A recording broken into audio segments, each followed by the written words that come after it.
इसका मतलब है कि पूरा परिवार बिक चुका है।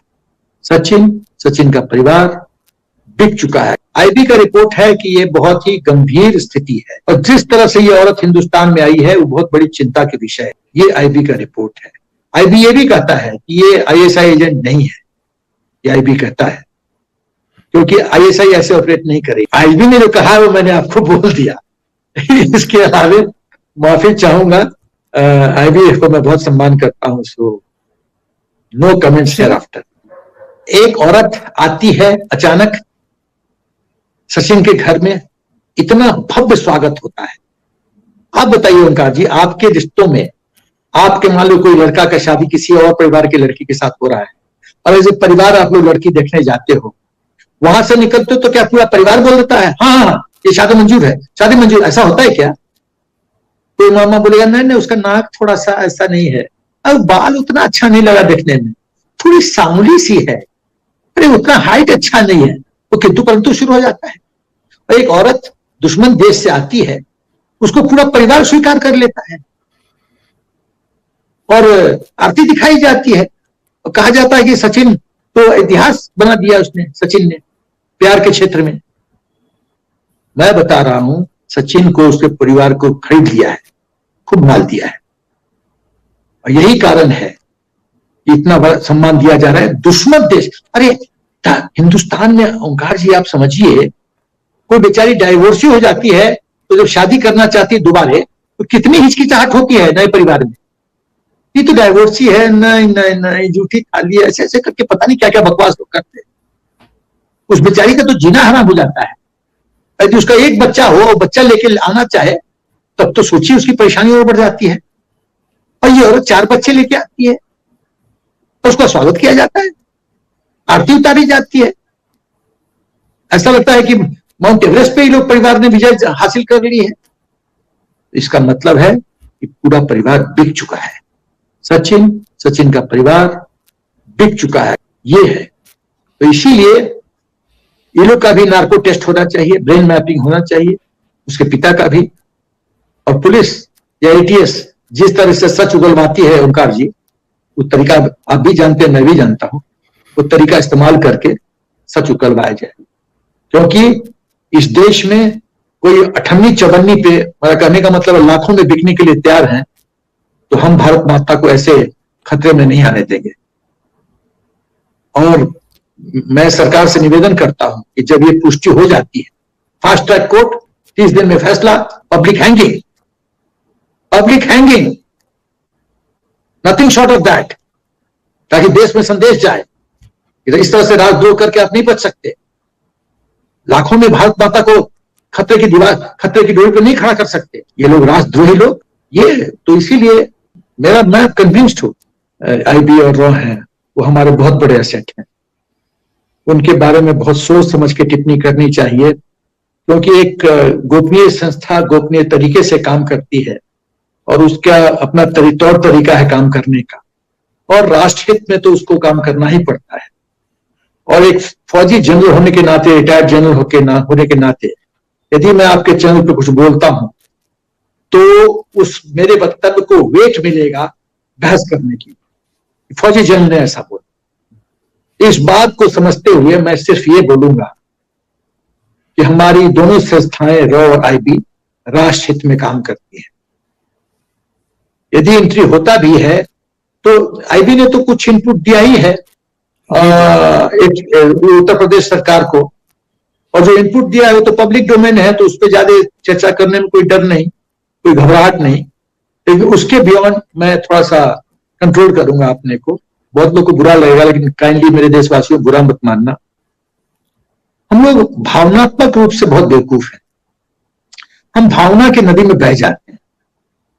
जहां किसी ने कहा ये सच्चा प्रेम है, देखो सचिन ने तो इतिहास क्रिएट कर दिया, सब बकवास है।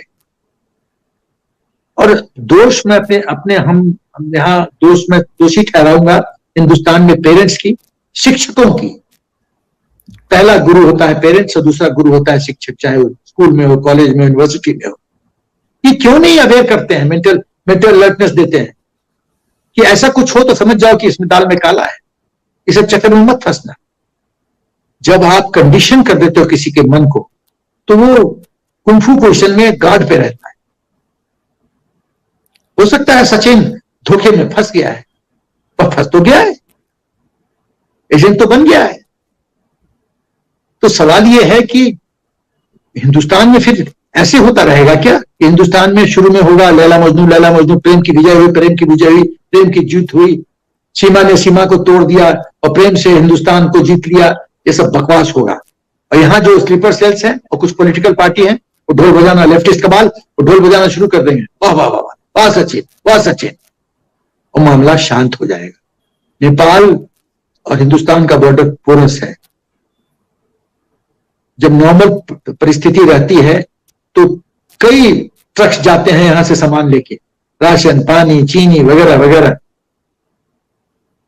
और उसका फायदा लोग उठाते हैं। ठीक है, मानता हूं नेपाल के साथ अपना रोटी बेटी का रिश्ता है। हमारे जान पहचान के बिहार के कुछ करीबी लोग वहां रॉयल फैमिली में शादी की है, मैं जानता हूं उस बात। तो सवाल यह है, लेकिन ये रिश्ता एक जगह है, दूसरी जगह है इस रिश्ता का फायदा उठा के कोई दुश्मन घुस जाएगा जब मर्जी चाहे, सीमा जब चाहे घुस जाए। नेपाल बॉर्डर ही क्यों चूज की? नेपाल बॉर्डर क्यों? क्योंकि उसको पता है पोरस है, खट इंडेक्ट कर दिए होंगे तुरंत मिनटों में। तो पूरा बैरियर बनने की जरूरत है, स्ट्रिक्ट चेकिंग हो, डाटाबेस क्रिएट हो, कौन कब आया, किस लिए पर्पस आया और किस डॉक्यूमेंट पे आया, इसके पास तो वीजा था ही नहीं, तो हिंदुस्तान में घुसे कैसे? तो सवाल है, कोई तो प्रश्न पूछेगा ना।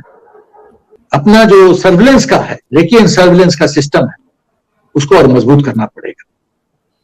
हमको अपना स्पाई सिस्टम जो एंट्रेंस पॉइंट है वहां पे स्पाई सिस्टम, अपना police system, interrogation, document checking, thorough frisking, ये करना पड़ेगा। एक मैं हिंदुस्तान की सुरक्षा को एक किला के रूप में देखता हूं। किला में एक कलवर्ट, एक ओपनिंग मिल जाता है तो महाराज साहब गए, राजा साहब गए, हार गए। हम ये खिड़की क्यों खोल के रखें? क्यों? For what? यही बात है। फास्ट ट्रैक, 30 दिन में न्याय, फैसला सुनाइए, पब्लिक आएंगे। हम इसको जेल में रख के क्यों हम अपना इनकम टैक्स पेयर्स का पैसा खर्च करें? और पाकिस्तान भेजिएगा तो वहां भी मारी जाएगी। हाँ, यदि मर्सी पिटीशन देती है और प्रेसिडेंट साहिबा कन्विंस हो जाती है नहीं, इनको थोड़ा सा जीवन दान दिया जाए, तो दे दिया जा सकता है। लेकिन मेरा एक ही सोच है कि आप इस तरह से यदि टफ फैसला लेंगे तो जो भविष्य में जो एजेंट आने वाले हैं उनको भय होगा कि हम पकड़े गए तो सजाए मौत मिलेगी। राजद्रोह का क्या सजा होना चाहिए ओंकार जी बताइए? राष्ट्र के खिलाफ साजिश करने की क्या सजा होनी चाहिए? मानवता बड़ी है या हमारी राष्ट्र की सुरक्षा बड़ी? एक पाकिस्तान की मुस्लिम लड़की इस तरह से धड़ल्ले से उत्तर प्रदेश का डायलेक्ट में बात करना, ये षड्यंत्र है। कोई ना कोई सक्षम संस्था इसको ट्रेन की है। और एक चीज बताइए ओंकार जी, एक महिला कितनी भी पढ़ी लिखी हो हिंदुस्तान में, लेकिन उसको यदि एक बच्चे के साथ सफर करना हो या 2 बच्चों के साथ, तो पागल हो जाती है, हस्बैंड को डांटती है, बच्चों को संभालो, वैसे नहीं संभाल रहा है। 2 बच्चों के साथ उसकी बुरी हालत हो जाती है। मतलब दिल्ली से पटना जाना हो तो 2 बच्चे काफी है हस्बैंड वाइफ में लड़ाई लड़ाने के लिए, और ये औरत 4 बच्चों के साथ अकेले सिंध, कराची, दुबई, नेपाल, हिमाचल प्रदेश और ग्रेटर नोएडा, ये क्या हो रहा है ओंकार जी? इसका मतलब है ये पूरी तरह से वेल ट्रेन्ड स्पाई है, जिसकी मेरे अनुसार कम से कम 6 महीना की इसकी ट्रेनिंग हुई है। इसका मतलब है कि पूरा परिवार बिक चुका है। सचिन का परिवार बिक चुका है। आईबी का रिपोर्ट है कि ये बहुत ही गंभीर स्थिति है, और जिस तरह से ये औरत हिंदुस्तान में आई है वो बहुत बड़ी चिंता के विषय है। ये आईबी का रिपोर्ट है। आईबी ये भी कहता है कि ये आईएसआई एजेंट नहीं है, ये आईबी कहता है, क्योंकि आईएसआई ऐसे ऑपरेट नहीं करेगी। आईबी ने जो कहा वो मैंने आपको बोल दिया। इसके अलावे माफी चाहूंगा, आईबी को मैं बहुत सम्मान करता हूं, so no comments hereafter. एक औरत आती है अचानक, सचिन के घर में इतना भव्य स्वागत होता है। आप बताइए ओंकार जी, आपके रिश्तों में आपके मान लो कोई लड़का का शादी किसी और परिवार की लड़की के साथ हो रहा है, और ऐसे परिवार आप लोग लड़की देखने जाते हो, वहां से निकलते हो तो क्या पूरा परिवार बोल देता है हाँ हाँ ये शादी मंजूर है, शादी मंजूर? ऐसा होता है क्या? कोई मामा बोलेगा नहीं नहीं उसका नाक थोड़ा सा ऐसा नहीं है, अब बाल उतना अच्छा नहीं लगा देखने में, थोड़ी सांवली सी है, अरे उतना हाइट अच्छा नहीं है, तो किंतु परंतु शुरू हो जाता है। और एक औरत दुश्मन देश से आती है, उसको पूरा परिवार स्वीकार कर लेता है और आरती दिखाई जाती है, और कहा जाता है कि सचिन तो इतिहास बना दिया उसने, सचिन ने प्यार के क्षेत्र में।